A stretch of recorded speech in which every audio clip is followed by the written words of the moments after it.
This is the Roots and All podcast, and I'm your host, Sarah Wilson. Join me as I talk about all aspects of gardening with some of the top horticulturists from around the world. In this episode, I'm joined by Rebecca Wynn Kelly, an artist whose work beautifully weaves together sculpture, storytelling and ecology, rooted deeply in the landscapes of West Wales. We explore how folklore, habitat creation and community gathering can reconnect us with the natural world, and what it really means to become, as she puts it, a species architect. So my background is in art. I went to art school and studied art for a period of time. And then I ran a restaurant for 13 years and an art space in Cardiff. And now I've returned to art. So that's my kind of like professional background, if you like. And then my personal background kind of is based and rooted in Ceredigion. So that's where I grew up. And that is my kind of background of ecology, if you like. That's where I began my love affair, my enduring love for ecology and nature, because I live right by the sea and a forest and a river. I mean, I can see why you would be inspired by that area. You know, it's all beautiful around there, in my opinion. Tell me about your current work. So my current work kind of sits in a couple of places, really. It sits in sculpture, it sits in storytelling, and it sits in gathering. And all of these three areas of my work kind of come together.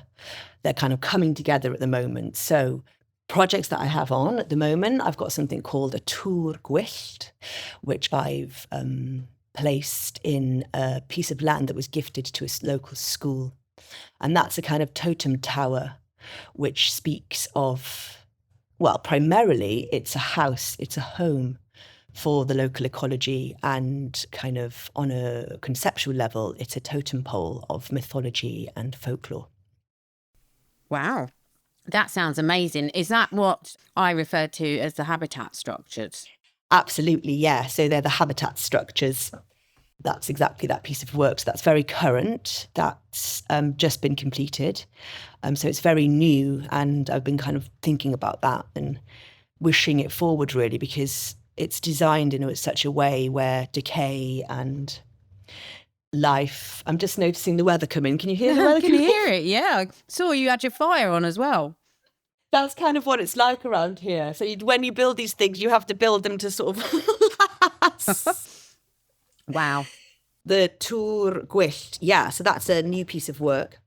I'm intrigued to know, it's kind of dual purpose, isn't it? It's habitat, but it's also artistic expression, which, I mean, I don't know. Are many people doing that you know of? I think so. I think a lot of artists kind of work in this place responsive way of thinking, you know, and kind of in relationship with landscape and ecology. But I think sort of where my work lies, or might kind of like stretch out into a different realm, is that I bring a lot of the local folklore and the mythology of the area, and how that kind of relationship with ecology and the land is in jeopardy. You know, when we talk about extinction of species or extinction of the land, along with that goes the extinction of the stories. So I'm a big river person. I've been protecting my river for a few years now. And it comes to light that actually the thing I really want to protect is that reciprocity of the people to the river and the stories that they hold, you know? So these sorts of things are woven into my work, and they're woven into that sculpture, that tower, which acts as a sculpture and also acts as a habitat for bees, toads, beetles, spiders, owls, you know? And in each of those animals, there's a deep connection to folklore. So the toad is often a familiar to a witch, and the butterfly, always this transformative creature, and the bee that lives between the underworld. So in Wales, we have an underworld called the Annwn, and the bee often is found in between the underworld and here in the human world. So it's those kind of connections between the magic, really, of nature and the storytelling, and how those connections and those threads between us as humans and non-human culture species, how those stories should be part of how we reconnect our relationship to nature. And that's what I try to do through my art. Yeah, I love that. So is it your opinion that if we were to lose Because we are losing wildlife, the populations are shrinking, no doubt. But as we lose the wildlife, do you think that that is a contributing reason as to why we might be losing the folklore and the mythology? Or do you think that's just two things that are happening in tandem, but not from a causative perspective? I absolutely think they're intrinsically connected, and we are all woven, human beings, the rocks, the sea, the sky.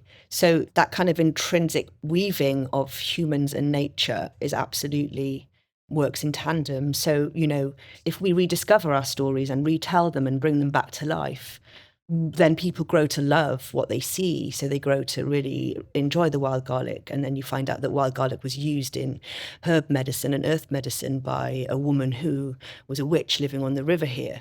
So then you have this story with the garlic, and then it becomes part, and then you're in the woods, and then you're spending time in nature. I'm going off on a tandem here, but yes, they are absolutely connected. And I think what I'm saying is, there's science. So there's the science of ecology, but when you're in relationship with the land, it's like more like about a remembering, like a lived experience. So I think my work tries to like rebuild those relationships through like material, story, and gathering. So from the gathering point of view, because I was thinking, when you were speaking then, we can encourage the wildlife, we can bring it back in to coexist with us. But then you mentioned the gathering bit, because I was thinking, if we manage to encourage the wildlife in, how do we then connect that to the stories? Is that where your art comes in? Or, is there more to it? Do we need to sort of have community involvement and, I suppose, like a sharing of knowledge almost? I mean, I think the gathering part, we lived in ceremony with the land. Our ancestors would come out and celebrate the land through, Beltane or Samhain or solstices or equinoxes. And they worked the land, they had hands in soil, and they understood the seasons and the rhythms, and they kind of brought ceremony to those celebrations. And we've lost that language. We don't have this direct lineage back to how we used to be with the land. So I think we're at this really exciting point where, we can come to nature, and a sculpture like the Túr Gwyllt is a perfect example of how you can kind of build something and then create a new ceremony around that in order to gather at that place to celebrate the sculpture, but also, celebrate the fact that you've rewilded that place, or that you've reconnected with it, I suppose. So yes, something like the Túr Gwyllt is a great opportunity to bring people together, to gather around and like to become a focal point of storytelling. And, it's almost like gather people around a fire. To bring a focal point like a sculpture into the landscape can often give people the opportunity to look at it from a different perspective. And even if you don't know the words or the names for species, the things that you're looking at, people can have a feeling about being somewhere, the atmosphere of a place. And if we create ceremonies for the future and future folklore, we'll definitely find ourselves being closer to nature, and that our health and our mental health will be better.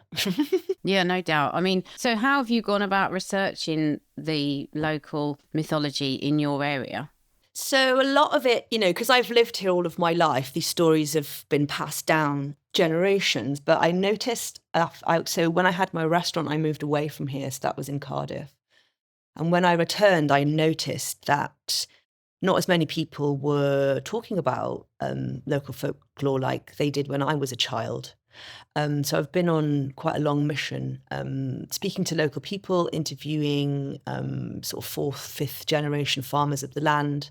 And I've also been working closely with the Sound Archive of Wales from the National Museum of Wales, where, there are interviews about the folklore, the witch, the sailors. So, my local history is really important to me. So you'll find me in the library, or you'll find me kind of deep diving, talking to people. I like to do ethnographic research, you get the best stories out of the people. And there's something about when they tell them to you in the Welsh language that really takes you back into this sort of, back in time, really, into the old ways of bardic poetry, really, where people would sit around and listen to the stories of the land. So yeah, kind of trying to bring a little bit of that back. But yeah, the best way to research anything really is kind of walking on the beach or up the woods, and people will tell you the old tales. And Jake asked me, so Jake Rayson's been on the podcast before, and he, I believe, has been working with you, and said how amazing you are and to get you on the podcast. And you mentioned the river that you've been supporting, and he mentioned a particular witch who lived by the river, I think. And I am not even going to try and pronounce her name, but it'd be good to hear a little bit about her. Yeah, so the witch, Mari Berllan-Pitter. So she was a woman that lived in a small little cottage on the Esgair of the River Arth, so on the turning of the River Arth. And she kept a beautiful orchard that was fruitful and sensational and magical. So, a tale from her, for example, would be that, no one was allowed to go into her orchard and that people were tempted. And a girl one day kind of stepped into the orchard and was tempted by the apple and went to pick it, and it's clung to the palm of her hand. And in that moment, she just knew that that was wrong.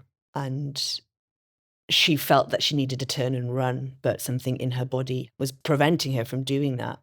So out of nowhere, she starts walking backwards up this big hill and past the witch's house to the top.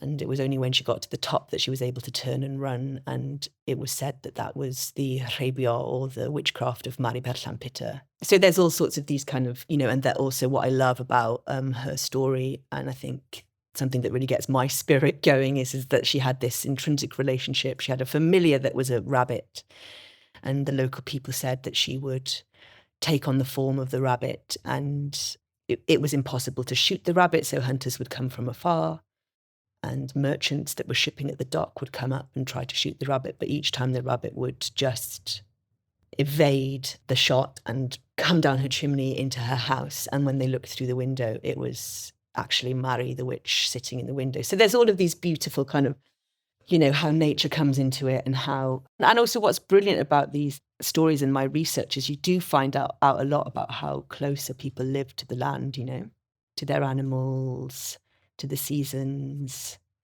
I love it. I love the research. Yeah, I bet I can imagine. But that sort of really resonates with me, because I'm very keen at the moment, and I'm sure I will be going forward, on the idea that, we've lost a lot of connection because we're not eating locally, and we're not immersed in nature because it's not there. So that aspect of the kind of, like you said, the orchard and the productive horticulture, and the fact that we're, relying on nature to provide for us, which we don't really nowadays. Are you focusing more on productive gardens with your work intentionally, or is that just, coincidental that you're working with the school garden and stuff? Is that important to you, I suppose? I mean, I think education is important to the next generation, and this idea that people don't understand where their food comes from, and the restaurant industry taught me a lot about that, where food comes from, and also where I live. So there's livestock all around me, they're grazing the fields behind me, but if I wanted to eat that lamb, I wouldn't know where to find it, I wouldn't know where to shop for it. Whereas the stories that I read, the community held space for sharing meats and butter and milk. And so I think this idea of coming together as a community to grow again, even if it's on like a really minute scale, and that that the idea that we could feed this village from polytunnels, or that we would, that we could make that happen, is beautiful and magical futuring. But there's, the reality of that is overwhelming. But the reality of bringing people together on a small scale to tend to a edible forest that exists in quite a small space, it kind of activates a remembering in people of what it meant, what it means to grow together and eat together and tend to the land together, even if that's on a really small scale, like even if that's your house plants. I think that the act of doing that, like I say, is a remembering. And if we can introduce that back into communities, then perhaps people will have a more tender relationship with their food. I think that I'm right in saying that you moved to London and then moved back to West Wales, but you're living like on the face of it, my dream life, because I would love to be able to kind of tap into my creativity and, but I know from speaking to people previously, it's not always that easy. But do you think that there is a kind of maybe a funding stream to be untapped? If we're talking, in more cynical terms around finance, if people look at land art and nature art as acts of conservation, do you think that that is potentially a way of just saying, okay, well, I'm not just putting in a pretty flower bed, I'm actually doing this, and it's incorporating art and something incredibly useful and needed? Yeah, I mean, I agree with you 100%. And I definitely think that art is always a gateway to deeper conversations about the world that we live in. And as far as funding's concerned, it's pretty bleak. And I would love to think that there would be a stream of funding available for projects where art and ecology bring communities together.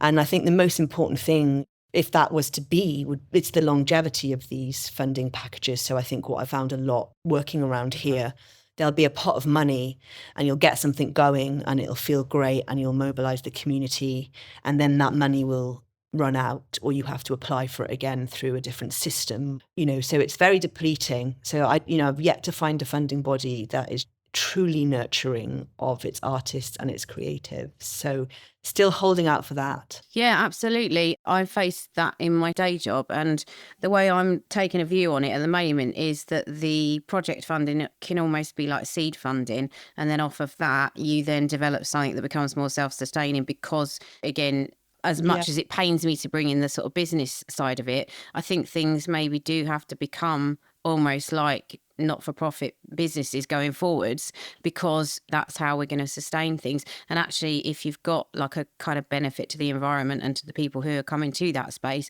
then that's, I suppose, where your funding comes from. But it's just something I'm kicking around at the moment.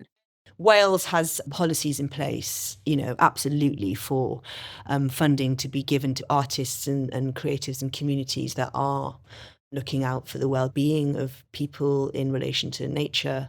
I guess we're just all in austerity, aren't we? That communities are suffering, society is suffering.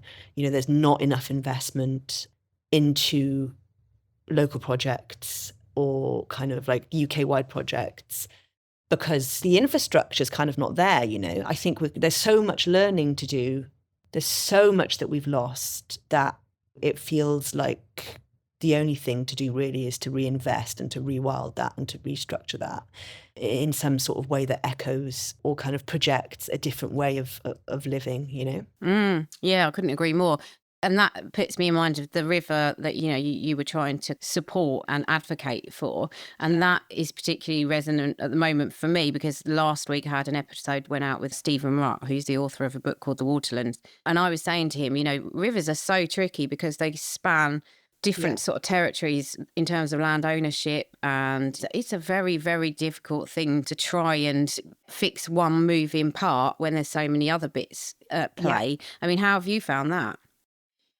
Well, the River Arth is 25 kilometres long. So, when I started out my campaign to save the River Arth, I felt like 25 kilometres actually geographically was achievable.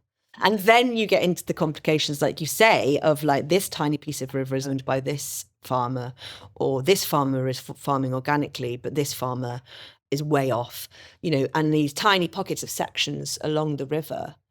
And that's just getting the land ownership in place. And then you're working with, Dŵr Cymru, Welsh Water, and Welsh water policies and the government and local government, and, the energy it requires and the kind of spirit that it requires actually in the end is quite depleting.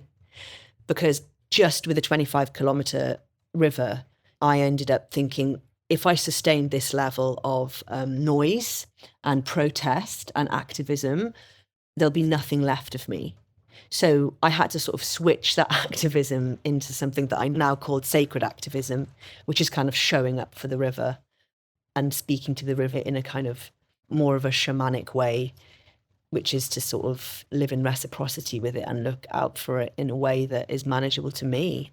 And I think that, when I look around, I think lots of people are exhausted, under-resourced, desperate to make changes, and also just trying to find the energy to make those changes in what feels like a very unsupported and unnurturing arena.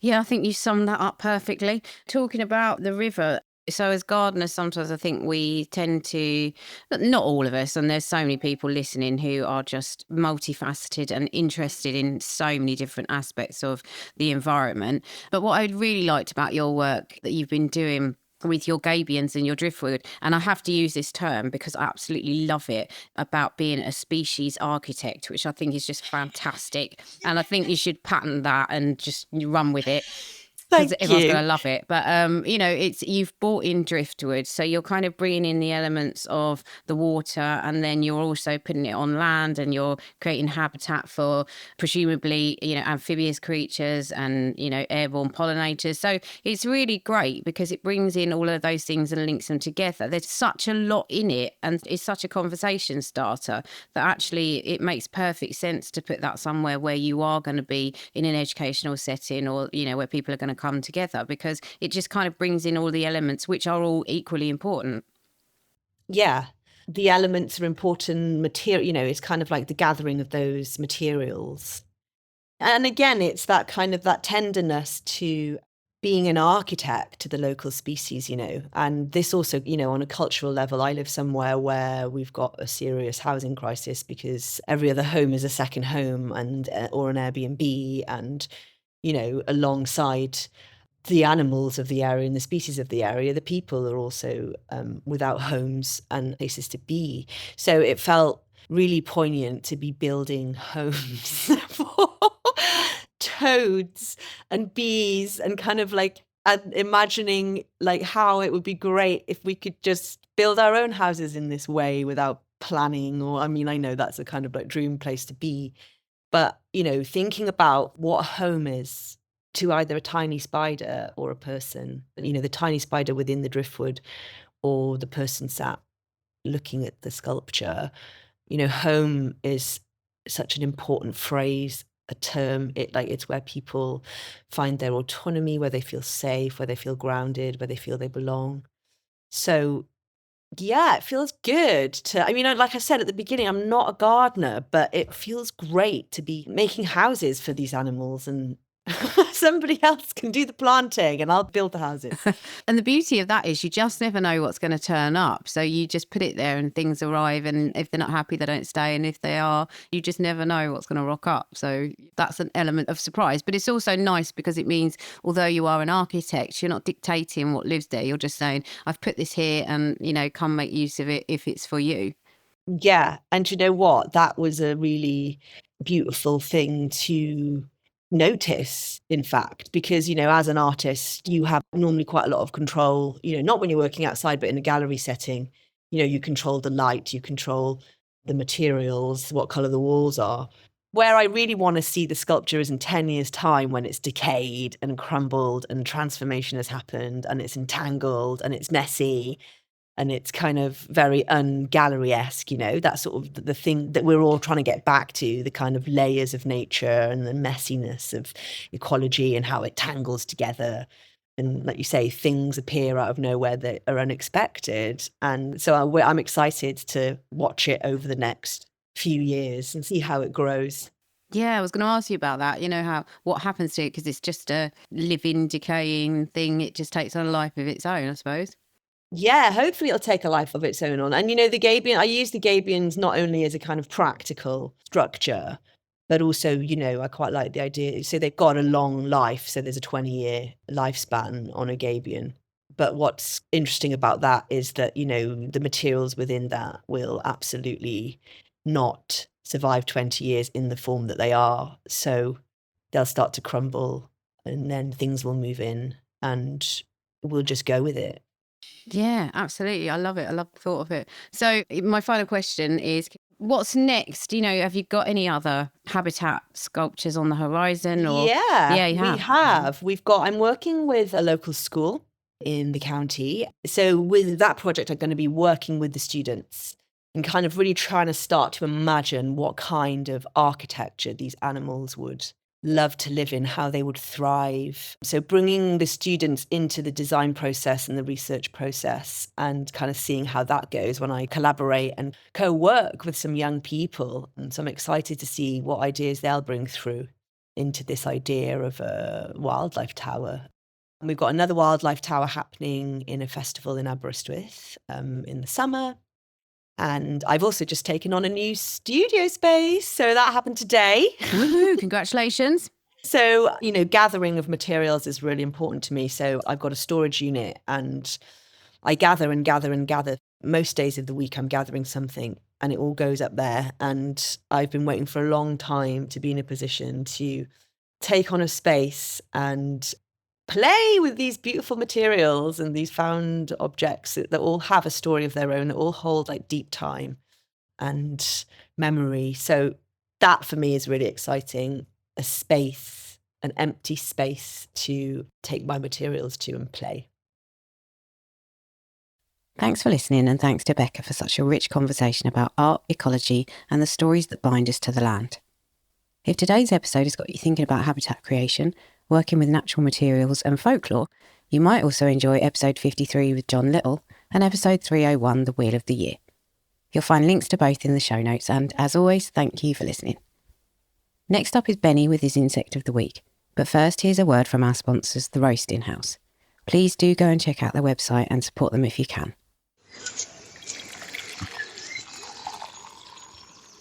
There's nothing like a nice cup of coffee outside on a spring day. Hello from the Roasting House. We're a small, family-owned coffee roastery based in South Yorkshire. We love coffee, but we're also passionate about protecting nature and trying to keep our footprint as small as we can.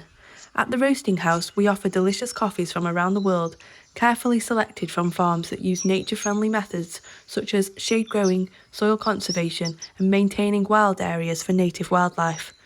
We roast in small batches using an energy-efficient roaster and filter the smoke to remove carbon to reduce air pollution.